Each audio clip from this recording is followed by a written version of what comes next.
Is a strange topic, acceptance, but actually a lot of our emotional and psychological suffering we cause our.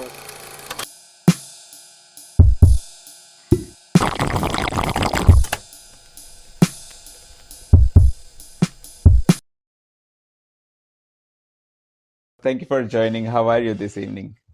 I'm good, thank you. And you? Yeah, I'm also good. It's winter here. I like winter, so really good to be here. How are you enjoying the weather? Yeah, it's still hot in the daytime, but getting a bit chilly at night time. I don't mind, I Uh, quite like it as well. that's global warming for us, I guess. I You love know. it. Yeah, there's no option, there's no running away. I saw on your Instagram there was a post where you mentioned when we listen to other people, we often don't truly listen. So I want to know your thoughts behind that. Well, a lot of the time we don't listen to learn, we listen to answer. So we're just listening, trying to pick up, the gist of what they're saying.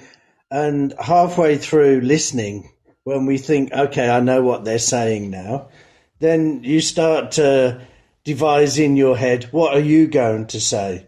So we're not actively listening. We're just listening to not learn anything. We're listening to just repeat back or to answer their question. So, and in that case, we miss out on a lot of what people are trying to say. So, if you're going to listen, we need to actively listen and, pay attention. And if it's the person is in front of you, pay attention to their body language, make eye contact, listen to the tone of their voice, because it's not always just about the words. So, yeah, most people don't actively listen. They listen just so they can answer. And by putting our attention towards that person moving or, like not really in detail, can they help us in active listening? Yeah, because sometimes people find it hard to articulate what they want to say. So they may be saying one thing, they may be saying to you, yeah, I'm fine. But then you listen to the tone of the voice, I'm fine. And it's low and it's down and it's soft. And you think, okay, you're not okay. Or they're saying, yeah, everything is okay. And they're standing with their arms crossed and you can see their body is tense. So, yeah, a lot of communication is about body language, about the tone of the voice, about the words they use. Oh, so without further ado and any delay, Lamaji, we are here to talk about acceptance, and very grateful that you are giving your evening to us for 20 to 30 minutes to provide these valuable insights of human emotions and other parts of the life. So, what exactly are we going to learn about acceptance, and how do we start this transition? Yeah, so it may seem that this is a strange topic, acceptance, but actually, a lot of our emotional and psychological suffering we cause ourselves because we don't accept. So, acceptance is a willingness to tolerate difficult situations. And the key word there, it's a willingness. It's a willingness to tolerate the challenging and difficult situations, which means acceptance is a choice. It's something that we choose to do.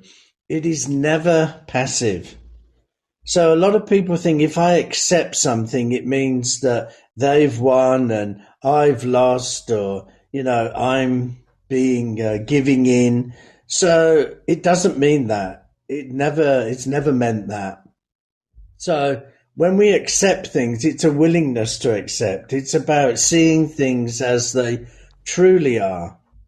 And we can't fake acceptance because our minds just won't allow us to fake it. You can't say, yes, I accept this, because in your mind, you know that you're not accepting it.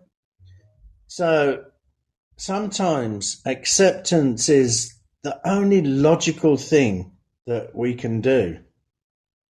Because what has happened has happened. So the logical thing there is to accept, okay, this was a one-time thing.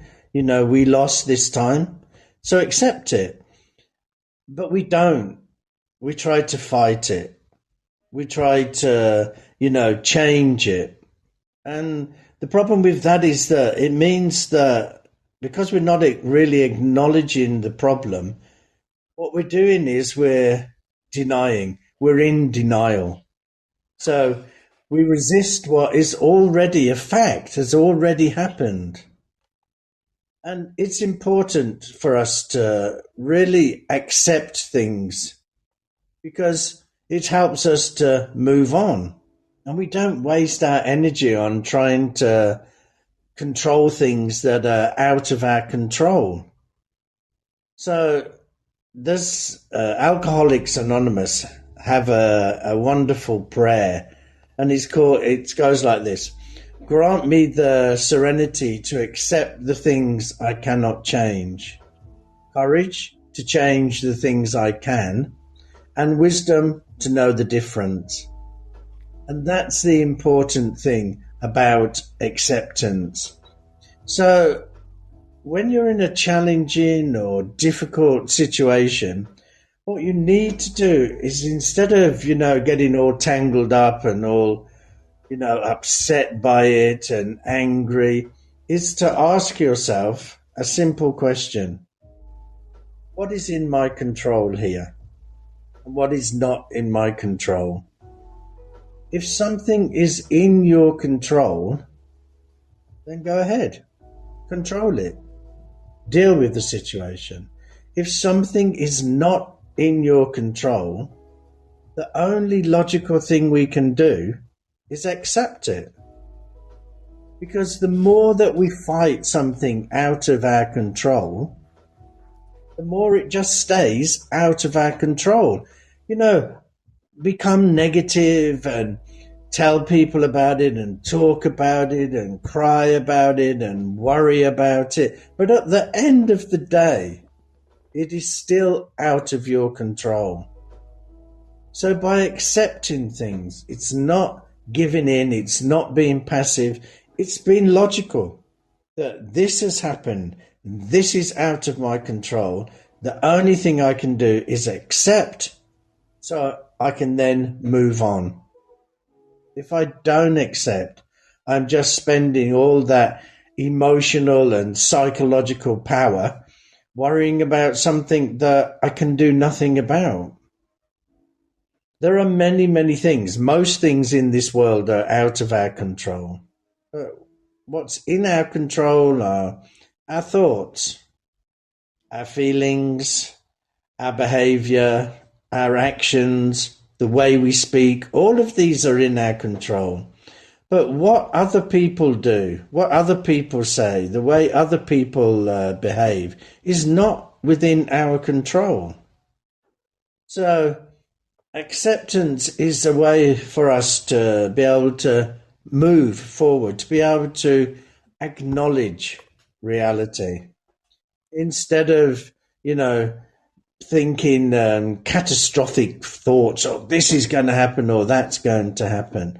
Or even worse, we slip into a defense mechanism, like over drinking or overeating or taking drugs or whatever.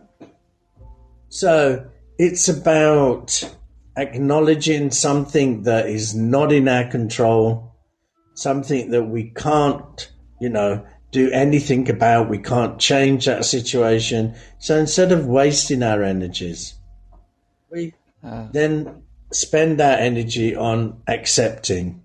So acceptance means we're being less judgmental because we're seeing things as they are. It means that we're taking responsibility. Now, there are things that we shouldn't accept, and something like if you're in an abusive relationship or someone is treating you badly or they disrespect you, then of course we shouldn't accept things like that.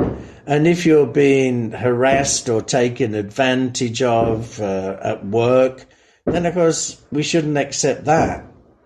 And if you're experiencing burnout or, really strong anxiety, or you have a lack of motivation with your current situation, then you shouldn't accept that because, we need to do something to help ourselves through that.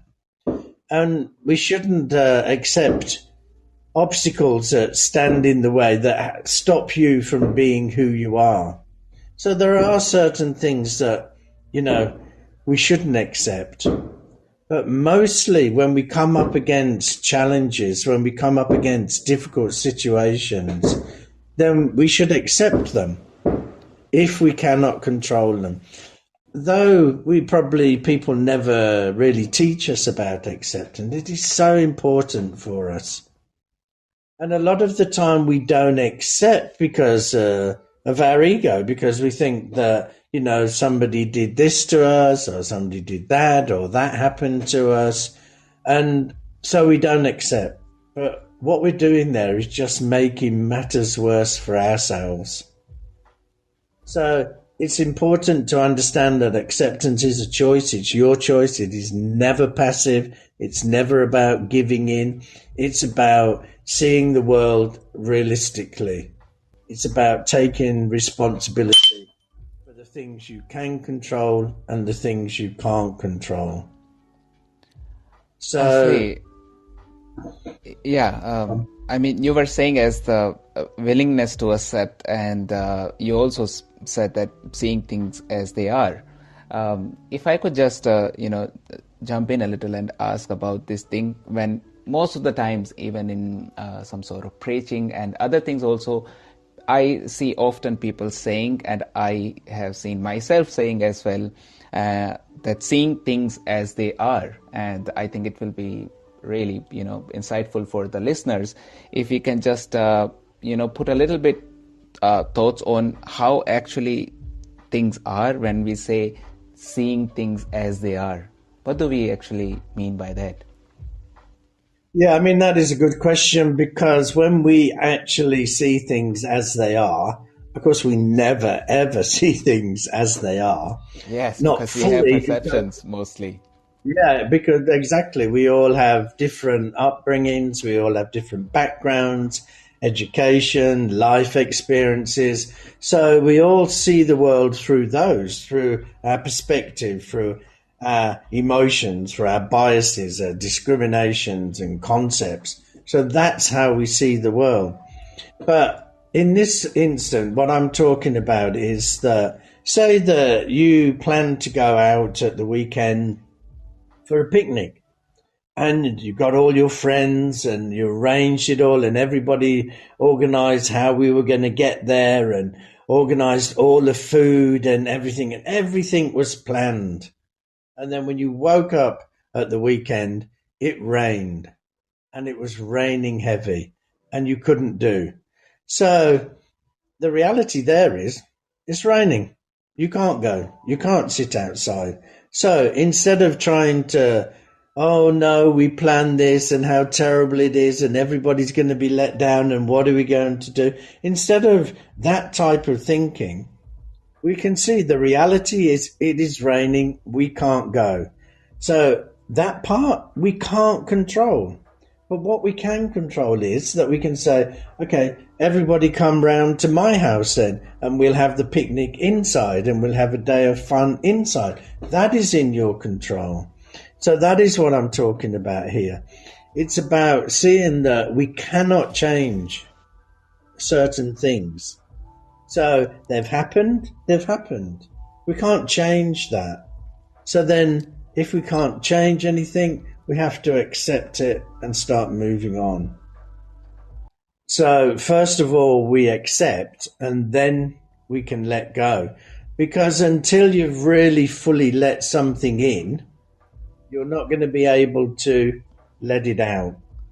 So instead of letting go in order to accept, we have to accept in order to let it go. Because if we don't accept something, we can never let it go because we're holding on to it.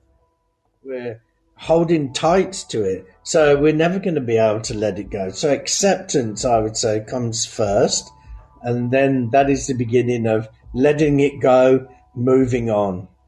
How about, impulsive behaviors when we talk about accepting things and willingness to accept? First, I would ask this that some people have impulsive behaviors. That means in order for them to see anything which is going against their expectations, or let's say that they really thought that this will be happening and it's not happening according to them, they go out and have these impulsive behaviors, or they kind of react to the situation rather than respond. So, is there any way or any meditation practice or mindfulness practice which will allow us to really, accept things and seeing things as they are? Yeah, I think you know that if you do meditation every day and you've done it for a long time, then your mind is more calm, more open, and more able to see situations as they are. But what I would say is that a lot of the time when we come into these situations, we start to get a bit stressed. We start to, catastrophize or think about the worst case scenario. In that instance, the only thing that we can really do is do a breathing practice, watch your breath, calm yourself down. You see, when we get into that state where we're starting to get stressed out and anxious because something isn't happening the way we want it to happen, we actually put ourselves into the sympathetic part of our nervous system, which means we go into that threat mode. So just by doing a simple breathing practice, watching your breath, helping yourself calm down, we take ourselves and we put ourselves in the parasympathetic part of the central nervous system, which is the relax and the digestive side of it, which means we calm ourselves down. So I would say do that. But, talking about expectations, we have to watch our expectations, because remember, just because we expect something, it doesn't mean the whole world, will do. And it also doesn't mean that anybody else knows what your expectations are. A lot of the time we get really upset with people because they didn't do what I wanted them to do. Mm-hmm. And if you say to them, but did you articulate your expectation? Did you tell them about your expectations? And no, well then how do they know? That expectation is just inside your head. So we have to watch our expectations. And, if we don't make our expectations realistic, what we're doing is we're setting ourselves up to fail. So expectations are good. They're okay. They can be a motivator. They can be, a driving force. They can even give us hope. But they can do the opposite if they're not realistic and if they're not communicated to other people. So, it's not just about accepting our expectations. It's about making them realistic, and it's about telling other people about that. Because if you watch your expectations and understand that they are just your expectations, and when they don't come to fruition, then you accept that, then you can let that expectation go and move on. So I agree. It's a good flow there. Expectations, acceptance, let it go, and just add, move on. So, of course, we have reached to the end. So I hope we'll have our next session soon. Yeah, definitely. And we would welcome any suggestions on the topics. If you have any suggestions, do tell me on Instagram, and we will bring those topics up for you. So have a lovely evening, people, or lovely day wherever you are. And thank you for joining. Thank you, everybody. Namaste.